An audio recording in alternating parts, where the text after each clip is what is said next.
Alors, présentation de cette ceinture.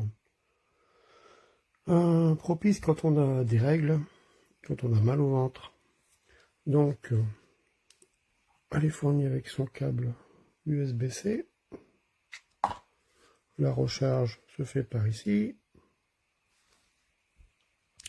Et puis donc, on a 3 boutons. Un bouton pour mettre en route, un bouton pour mettre en route la chaleur, avec 3 niveaux. Et un bouton pour mettre en route, je me suis trompé, la chaleur, et ici les vibrations. Alors je vous fais voir.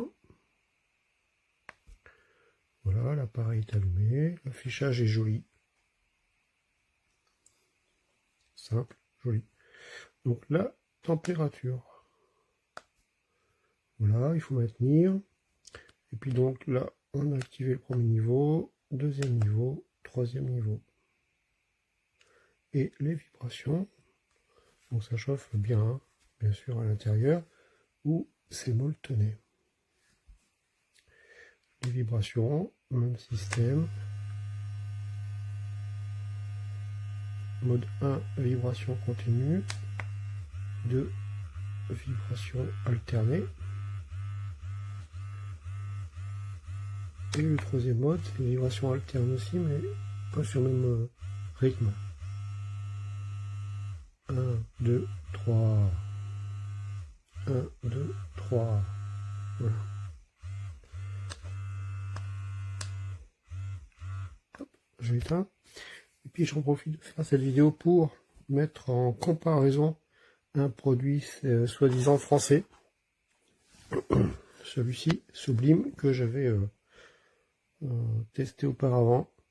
Donc ici, la ceinture, sur le précédent, la ceinture, voilà, il y a un clip sur la ceinture, tandis que le Sublime, on vient attacher et détacher en appuyant sur ce petit bouton, c'est plutôt pratique.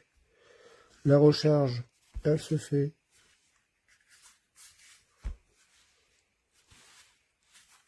je ne me rappelle plus. Bon, il y a la recharge. Et puis, on maintient. Maintien appuyé.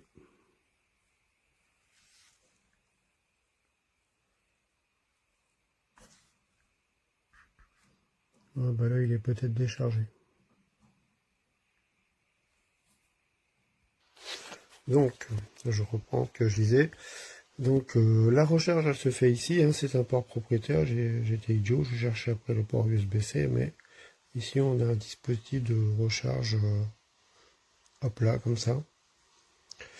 Et donc, entre le Sublime et puis ce no-name chinois, bon, il y a du pour et du contre pour chacun.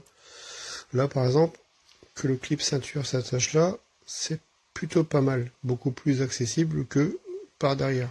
Hein, ici, l'attache va arriver par derrière. Bon, on peut le mettre et puis tourner, hein. C'est pas une complication. Ici, sur celui-ci, la recharge se fait en USB-C. Voilà, on est tous équipés maintenant d'USB-C, les portables les mobiles sont en USB-C, on dispose de chargeurs partout. Là, ici, c'est un cordon propriétaire, et puis, si on le perd, et ben, on n'a plus rien. Voilà. Et après, bon, je peux pas vous faire voir parce que la batterie est déchargée. Mais j'avais trouvé que les interfaces étaient un peu moins faciles à utiliser. Voilà. Je préfère les boutons de celui-ci. Voilà. J'espère que ça vous aidera à faire votre choix.